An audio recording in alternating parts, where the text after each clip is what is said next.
Hello, and welcome to my talk for this week. It's good to have you here, and I trust that things are going well for you. At the beginning of chapter 14 of John's Gospel, Jesus says, "Trust in God, trust also in me." Then he goes on to tell his disciples that he's prepared a room for them in his Father's house. The key word here is trust. And to a great extent, it's something which is lacking in our society at the moment. We are divided about so many things, and it seems that every day we find more to disagree about. 30 years ago, when I was studying for my master's degree, I was working on the subject of postmodernism. It was the buzzword of the day, but has somewhat fallen out of favor a little now. I don't need to bore you with all the details, but one of the elements of what some called the postmodern turn was the decline of trust in society. The roots of this run deep, but two incidents were often pointed to as capturing or perhaps even causing the mood which led to this decline. The first happened on May the 4th, 1970, and is sometimes called the Kent State Massacre.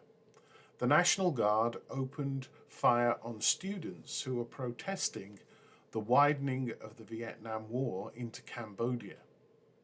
At about the same time, the early 1970s, the Watergate scandal broke, where it appeared that agents of the Republican Party had broken into the Democratic Party's election headquarters. The president, Richard Nixon, was implicated to such an extent that he resigned, but was eventually pardoned by his successor, Gerald Ford. What these and many other incidents did was to drain credibility from the important institutions in Western society. Until this point, it had generally been assumed that government, for example, was for the good of the people. It was called into question at this point and continues to be so.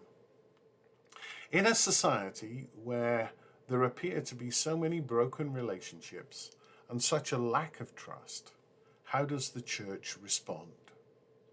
I suggest that somehow we must be countercultural.